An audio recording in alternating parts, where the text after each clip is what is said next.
Welcome everyone. So we're here in our studio today, and as always when I see my colleague Stefan, I demand some answers. So we'll do that today too and talk a little bit about precision farming. As most of you probably know, it's a project initiated by John Deere. It is funded by EIT Food, that's an institution by the European Union, and you probably can tell us a little bit more about the background of the project, right? Yeah, so my name is Stefan Maurus. I'm a gameplay programmer and lead vehicle integrator here at Shine Software. And for the Precision Farming DLC, I was the lead programmer. Yeah, it was initiated by John Deere back then 2 years ago. Mm-hmm. So we made the first version of the DLC for Farming Simulator 19. It was released end of 2020, I think. And it was a huge success. We got over 1.9 million downloads. Mm-hmm. The people really enjoyed it. And it brought a lot more depth into the game, which was a lot of was highly requested by the community.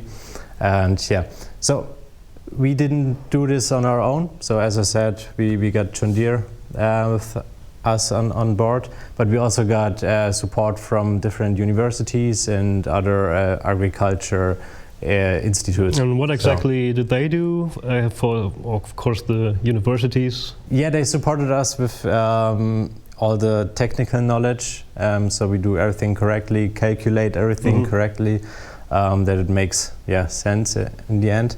And they helped us also with the testing of the DLC, so the students received an early version of the DLC, gave feedback, and we fixed it. And so it was really helpful to have them on board. And they still use it on the universities to train new students explain to them the precision farming techniques and stuff. Okay, that's very cool. Yeah, that's awesome. So for everyone who doesn't know and hasn't downloaded the DLC yet, and you should, can you give a little overview about what's included in the new version for FS22? Yeah, so we improved a lot of old features. We improved the fertilization process, for example. We introduced the crop sensors to have there more depth. You can now also buy soil maps, for example, was also requested by the community. And we got also a pretty nice feature that I can show you, is the spot spraying. That's a really nice technique. Okay, but let's talk about fertilization first. Yeah. So what exactly is new? What does it mean when you say you go more in depth into fertilization? You see it already. I got here on the left my John Deere with John Deere spray. The John Deere spray is also new, but we'll come to that later. But the part here in the front, it's from Isaria, our partner here for the precision farming stuff. It's a crop sensor. So basically, it measures like the color of the crops, and with that you can calculate how much nitrogen the crop still needs. Okay. So it's a bit more precise than we got previously. You can also have it on the field here. So got this one prepared. Got also the sensor in front, mounted on top of a weight. So if you got a fertilizer at the back, it's kind of useful to have there some more weight. And if you have a closer look at the mini-map, you already see that it's changing the values there. So I can also show you this on the big map. So here in this area, you see I was using the sensor and in this area not. So you see a way more granular nitrogen map. So it really senses the nitrogen there. So for example, here it's a bit darker, so it requires a bit more nitrogen. And if you get the fertilizer spreader here in this example at the back, you directly apply to these new detected values. Okay, so it's basically done automatically and you just fertilize together with the spot spraying technology and then you just get the result that you would expect and that you hope to achieve. Okay. And you got also the sensors on the mirror, which are pretty nice. So if you want to, for example, a liquid fertilizer tank at the front, you can also mount them on the mirrors, so you got the same result but not blocking the front linkage. So okay, cool. On the other field I prepared already a different feature. we already talked about it briefly, but here you can already see that the weeds have changed. So before that, we got always the full field covered with weeds. Okay. But that's not really realistic. Now we got here some weed patches. So for example, here there are some more weeds, and you got spots where are less weeds. So it's way more realistic.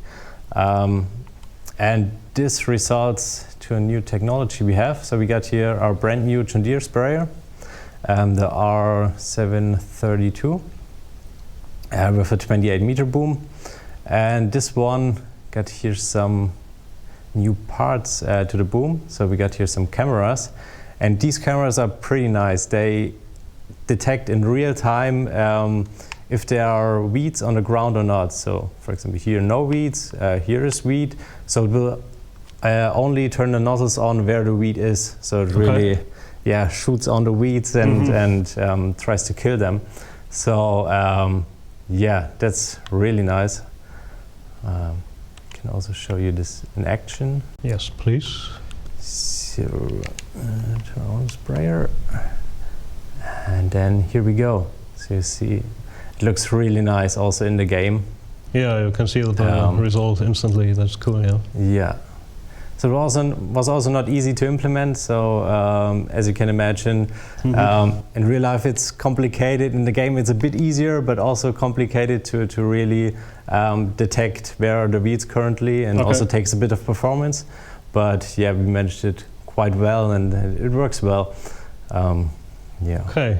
Did you get any specific fan feedback on those features? What did the community like about it? Did you change anything based on the feedback? Yeah, we received a lot of positive feedback. Yeah, the player really liked that feature, and also looks awesome, to be honest. And we received also feedback that it does not work with fertilizer. Okay. So as we already got the functionality to control each nozzle, we could also just apply this for fertilizers. We decided to change that for the update 1.5. And now if you drive, for example, over worked area, the nozzles turn off, or if you drive with the boom off the field, the nozzles will turn off there.